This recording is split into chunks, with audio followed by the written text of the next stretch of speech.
Semuanya dimulai 10 tahun yang lalu ketika sebuah menara hitam misterius muncul di mana-mana. Menara itu begitu kuat sehingga bahkan bom nuklir pun tidak bisa menghancurkannya. Suatu hari, orang-orang mulai keluar dari menara dan berbagi pengalaman mereka. Mereka bilang mereka tersedot ke sebuah portal dan berakhir di dalam menara. Ketika mereka masuk, mereka memperoleh kekuatan yang luar biasa. Jika mereka menaklukkan menara, mereka bisa mendapatkan hadiah besar dan barang-barang mitos seperti tiket emas yang memungkinkan orang biasa masuk dan mendapatkan kekuatan juga. Kata pahlawan kita, "Oh, Juni bermimpi membeli tiket dan memasuki menara suatu hari nanti." Tapi tiba-tiba, sebuah lubang hitam muncul di belakangnya di ruang kosong. Terkejut berkata Jun menatap lubang hitam itu, jantungnya berdebar kencang karena kegembiraan tentang kemungkinan memenuhi mimpinya. Dia memejamkan matanya, berpikir lubang itu akan menghisapnya seperti orang lain. Tapi yang mengejutkannya, lubang hitam tidak membawanya kemanapun. Bingung dan khawatir, gumamnya. Kenapa aku masih di sini? Sebelum dia sempat merenungkan lebih jauh, lubang hitam itu mulai menyusut. Tidak, masa depanku. Dia putus asa, tidak mau menyerah pada mimpinya, bertekad untuk masuk ke menara dengan biaya apapun. Sejun menyerbu ke lubang hitam dengan ditinggalkan sembrono. Saat dia menghilang ke dalam kegelapan, dia bisa merasakan jantungnya berdebar kencang di dadanya, bertanya-tanya di mana dia akan berakhir. Ketika Sejune akhirnya muncul dari lubang hitam, dia bingung dan bingung karena di lantai 1 menara, seharusnya ada lampu gantung mewah yang menerangi area tersebut, tapi tempat ini adalah gua yang terbuat dari batu. Dengan satu-satunya pintu keluar adalah lubang di langit-langit gua. Frustrasi, dia berteriak. "Di mana aku?" Terperangkap dan sendirian, protagonis kami mendapati dirinya berada dalam situasi yang mengerikan di dalam menara misterius yang ingin dia masuki. Dia telah menghabiskan sehari penuh mencari jalan keluar. Yang mengecewakannya, satu-satunya jalan keluar adalah lubang di langit-langit gua. Namun, memanjat dinding untuk mencapai lubang melengkung di langit-langit tampaknya mustahil, kecuali dia adalah manusia laba-laba. Saat dia merenungkan nasibnya, alarm teleponnya yang tiba-tiba berdering mengejutkannya. Meskipun tersesat di tempat aneh ini, alarm meyakinkannya bahwa sudah tepat 1 hari sejak dia tiba. Lapar dan bingung, dia mengobati persediaannya yang sedikit untuk menilai situasinya. Hanya dengan sebotol air, 27 tomat ceri, 10 bawang hijau, 7 labu, ubi jalar, dan apel yang dicuci, dia harus membuat persediaannya bertahan lama. Dia memutuskan untuk makan apel itu terlebih dahulu, mencicipi manisnya dan kelegaan sesaat yang diberikannya. Setiap gigitan sayuran mentahnya yang lain membawa kesenangan yang tidak terduga, rasa dan teksturnya menjadi kenikmatan yang mengejutkan. Setelah menghabiskan 1 ubi jalar dan 5 tomat ceri, kata Jun mengambil bawang hijau. Lalu dia mengubur bagian putih akar bawang di tanah lunak tempat sinar matahari masuk. Lalu dia menanam 2 ubi jalar di sisi kiri dan tomat ceri di sisi kanan. Lalu tiba-tiba, tanah di bawah kaki protagonis kita bergetar keras, gelombang kejut melintasi tubuhnya, menyebabkan dia bergidik karena rasa sakit dan kebingungan. Apa yang sedang terjadi? Dia bergumam. Saat dia mencoba menenangkan dirinya, dia memperhatikan cahaya yang mengalir dari langit-langit gua telah berwarna biru yang menakutkan. Matanya terbeliak karena tidak percaya saat seekor naga hitam raksasa muncul di langit, raungannya bergema di seluruh gua. Pemandangan makhluk agung itu terbang di udara, bermandikan cahaya biru, membuatnya kagum. Sebelum dia sempat sepenuhnya memproses pemandangan aneh itu, penglihatannya kabur, dan dia menyerah pada ketidaksadaran. Setelah terbangun, protagonis kami berjuang untuk mendapatkan kembali penampilannya. Dia terkejut mengetahui bahwa dia telah pingsan selama 2 hari penuh. Kejutannya semakin meningkat ketika dia berbalik dan menemukan sebatang pohon yang sudah tumbuh penuh berdiri di belakangnya. Apa pohonnya? Bukankah ini bawang hijau yang kutanam? Kapan itu tumbuh sebesar ini?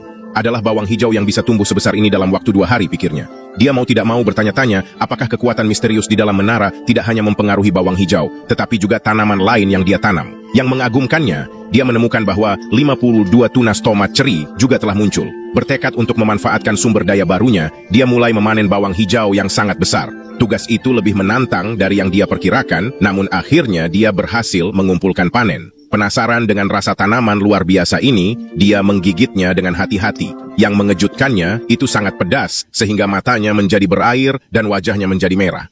Dia segera berlari menuju kolam di sebelahnya dan minum air untuk tenang, bersumpah dia tidak akan pernah makan benda ini mentah lagi. Sekarang untuk menenangkan selera, dia mulai makan tomat ceri, mengira matahari tidak pernah terbenam di sana. Malah fenomena bulan biru muncul di lantai 10, membuat area tersebut menjadi kegelapan sementara. 10 tahun telah berlalu sejak penampilan misterius menara dan serikat Phoenix yang kuat berhasil mencapai lantai 37. Sedikit informasi yang tersedia tentang lantai di atas lantai 30, namun dia tahu dari video YouTube bahwa kerangka berkeliaran di lantai 10, goblin di lantai 11, orc di lantai 20, dan monster laba-laba dari lantai 31, dan seterusnya. Yang membingungkannya adalah naga yang dia temui. Tidak ada yang pernah menyebutkan naga atau kadal seperti makhluk di menara. Lantai mana ini?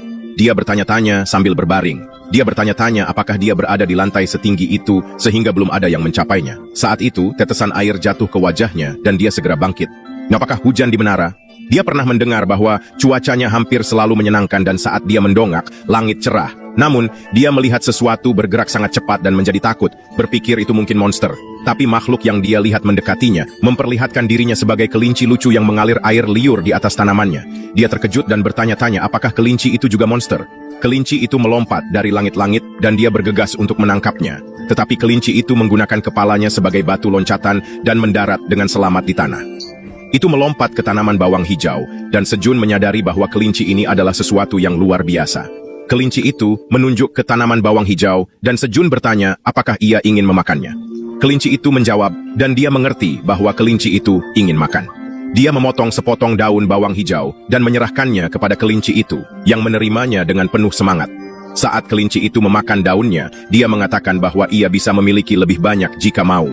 Lalu dia memperhatikan bahwa tanaman-tanaman itu sudah tumbuh kembali. Dengan kecepatan ini, dia harus memanennya 2 kali sehari. Tapi kelinci itu mulai mengatakan sesuatu dengan keras, dan dia menyadari bahwa itu tidak berbicara dengannya. Dia mendongak ke pintu masuk gua dan melihat kelinci lain mendekat. Dia mendarat dan menyerahkan kelinci pertama topi, jerami, dan kaleng penyiram, dan mereka berdua berdiri di depannya. Dia terkejut melihat kelinci lain dan berpikir keduanya mungkin terkait. Dia bertanya kepada kelinci apakah mereka sudah menikah dan mereka mengkonfirmasi kecurigaannya. Keesokan harinya kita melihat kelinci berternak dan sangat bahagia, sementara Sejune merenungkan bagaimana semua ini terjadi. Kemarin, setelah kelinci memperkenalkan diri kepadanya, mereka mengatakan kepadanya bahwa mereka ingin tinggal di gua. Mereka terlihat terlalu imut saat mereka mencoba membujuknya. Sejune merasa bahwa dia mungkin mati karena overdosis lucu dan menerima permintaan mereka dengan satu syarat. Dia memberitahu kelinci bahwa mereka tidak bisa tinggal di sana secara gratis. Jika mereka membantunya bertani, dia akan mempertimbangkan untuk membiarkan mereka tinggal. Dia pikir itu akan sedikit membujuk kelinci, tapi alih-alih ragu, mereka melompat ke arahnya dan mulai berpelukan. Sekarang dia duduk di tempatnya menyaksikan kelinci bekerja. Dia mengira kelinci menggunakan kelucuannya untuk mengendalikannya, tapi dia membiarkannya meluncur. Sebelum kita melanjutkan lebih jauh ke dalam video, dibutuhkan banyak waktu dan tenaga untuk membuat video ini. Jadi jika Anda belum menyukai video ini dan belum berlangganan saluran, silakan lakukan. Dari lubuk hati saya berterima kasih kepada Anda semua telah mendukung saluran ini. Sekarang mari kita lanjutkan dengan videonya. Dia bertanya kepada kelinci, apakah alat yang mereka gunakan adalah barang khusus. Suami kelinci memiliki kaleng penyiram yang sepertinya memiliki pasokan air yang tak ada habisnya, dan mengatakan Juni tidak yakin tentang hal itu, tetapi baginya istri kelinci memiliki saku ajaib yang berisi semua peralatan yang dia butuhkan untuk bertani. Kata Juni mengatakan bahwa dia cemburu dan berharap dia memiliki barang yang begitu indah. Kelinci telah selesai memanen bawang hijau, dan mereka dengan senang hati menunjukkan kepada mereka untuk mengatakan Juni.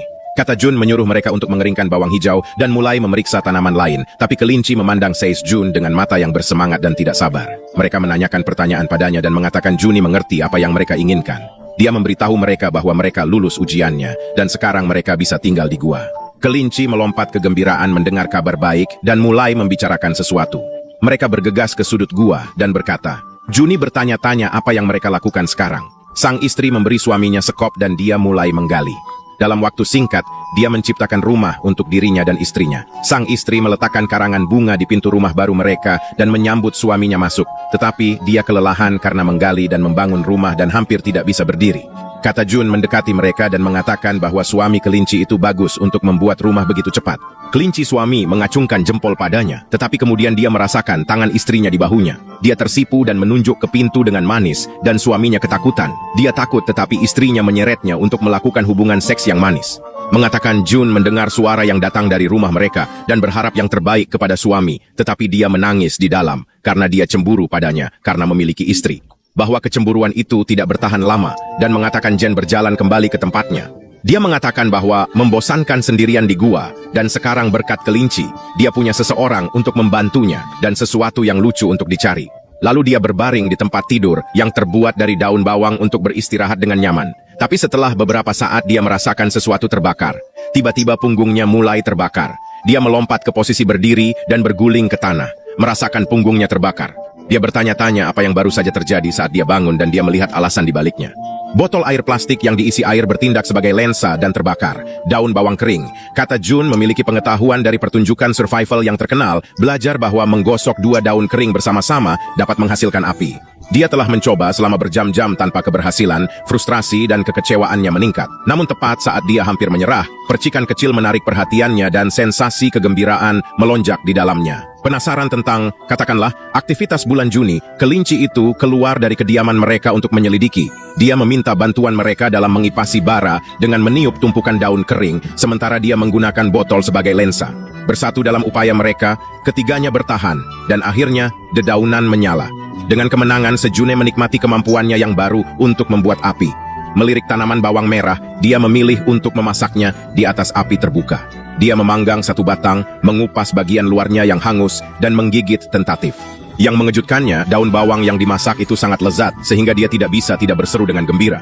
Mengumumkan itu lezat, dia dengan penuh semangat mulai memanggang yang lain. Tertarik dengan efek transformatif dari memasak, kelinci memutuskan untuk mencobanya sendiri. Mereka juga memanggang daun bawang dan saat mereka mencicipi suguhan manisnya, mata mereka bersinar dengan kesenangan mengalami rasa baru dan menyenangkan.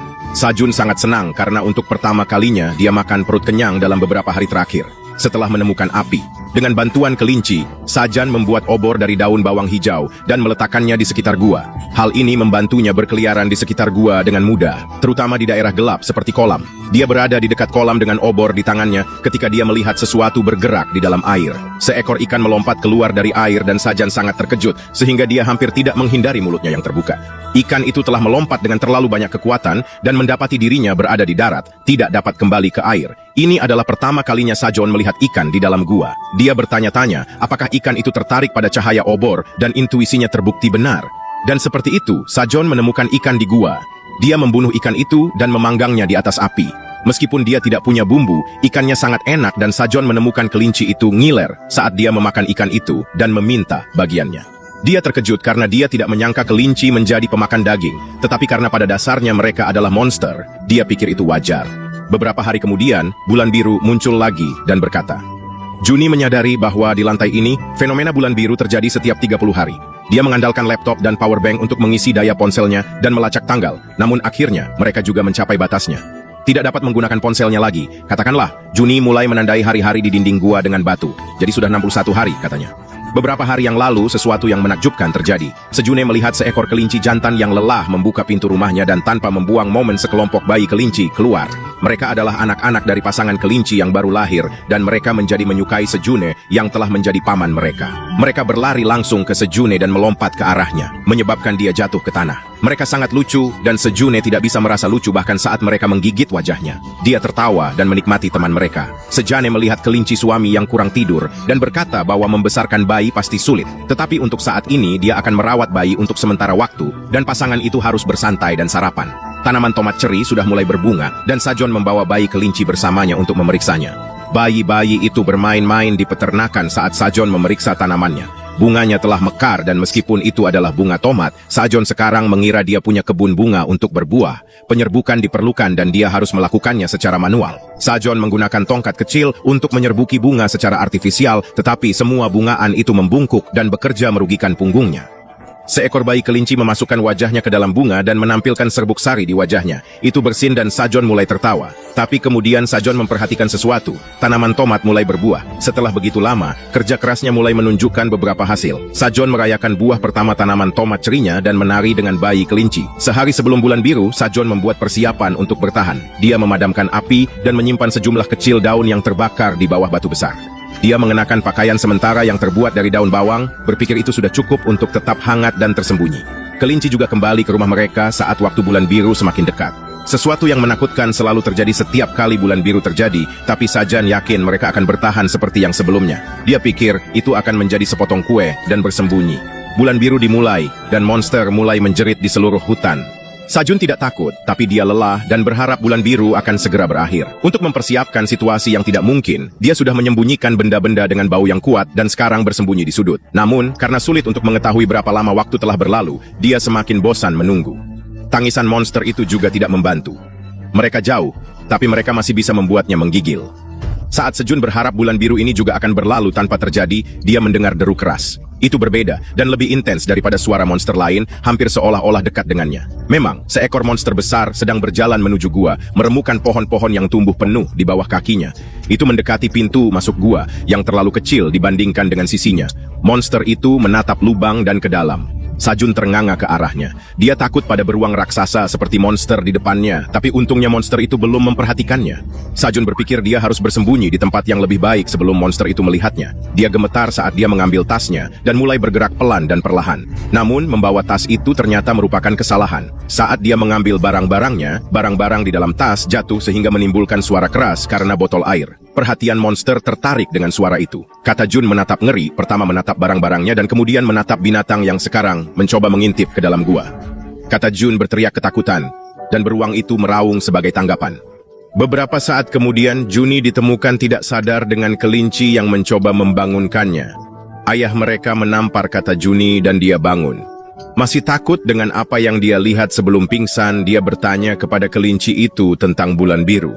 Menyadari bahwa semuanya telah berakhir, suami kelinci mengatakan bahwa dia pingsan saat melihat monster itu. Juni ingin tahu apa yang terjadi setelah itu. Ketika monster itu mencoba masuk ke dalam gua, dia pingsan. Juni ingat kejadian itu dan menggigil, hampir kehilangan nyawanya di tangan monster. Merasa dingin, istri kelinci membuat api besar dan selimut daun bawang. Juni duduk di depan api dengan bayi kelinci meringkuk padanya. Istri kelinci membawakan ikan panggang dan Juni berterima kasih. Dia sadar bahwa monster itu memperhatikan piring tersebut. Mungkin karena monster lain atau tidak bisa masuk ke gua karena pintu masuknya kecil, monster itu pergi tanpa menyebabkan kerusakan. Meski begitu, tidak ada jaminan dia akan aman jika monster itu kembali. Dia merasa beruntung kali ini, tapi lain kali mungkin berbeda. Setelah semua usahanya untuk bertahan hidup, dia tidak ingin mati. Dia memutuskan untuk makan dengan baik dan tetap hidup. Saat makan, suami kelinci mendekati Juni, ingin menunjukkan sesuatu. Juni mengikutinya dan menemukan sesuatu yang luar biasa. Tomat ceri matang berwarna biru dan berkilau di bawah sinar matahari. Juni terkejut, tapi warna biru bukan hal pertama yang dia perhatikan tentang buah itu. Dia membungkuk dan mencoba mengambil buah besar yang matang itu, lalu bertanya-tanya mengapa buah itu berwarna biru.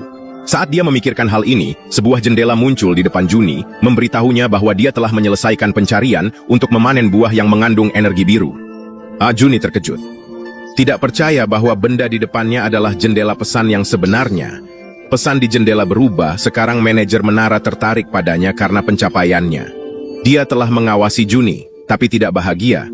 Bingung, Juni bertanya-tanya mengapa manajer menara tidak senang dengannya. Suami kelinci juga tidak tahu. Juni mengetahui bahwa dia bukan tamu yang diundang secara tepat, dan manajer menara ingin menghilangkannya. Juni terkunci. Dia bertanya di jendela, apakah itu kesalahan jika dia berakhir di menara? Jika itu masalahnya, dia harus segera diizinkan pulang. Tapi jendela mengatakan bahwa Tuan Menara ingin membunuh Juni untuk memberantas semua bukti kesalahan ini. Juni terkejut. Dia berteriak di layar, mengatakan bahwa dia telah menyelesaikan pencapaian luar biasa dan bukannya diberi penghargaan, manajer ingin membunuhnya. Jendela sistem terdiam. Pesan berikutnya mengubah suasana hatinya dari ketakutan dan marah menjadi gembira. Manajer menara sedang membangunkannya. Juni merasakan aura di sekelilingnya setelah pesan itu. Dia tidak percaya dan mengkonfirmasi dengan jendela bahwa dia secara resmi terjaga di menara. Dengan penuh semangat, dia menunggu pekerjaan yang akan ditugaskan, berharap penyihir. Namun pekerjaan yang diberikan adalah petani menara dengan kemahiran pangkat F. Semua kegembiraan meninggalkan wajah Juni dan dia menjadi kosong. Jendela terus memberi pesan tentang pekerjaannya. Dia tidak akan pernah sakit, dekat dengan alam, dan mendapatkan poin pengalaman dengan memanen tanaman. Juni terkejut, tidak ada kelas lain selain prajurit dan pesulap di menara. Bagaimana dia bisa menjadi petani? Dia memerintahkan sistem membuka jendela statusnya dan menemukan bahwa bakatnya biasa dan statistiknya semuanya 1. Dia menatap jendela statusnya, tapi hanya fokus pada bakat biasa. Frustrasi, Juni mencoba menghancurkan tomat biru itu ke tanah, mengatakan dia tidak membutuhkannya.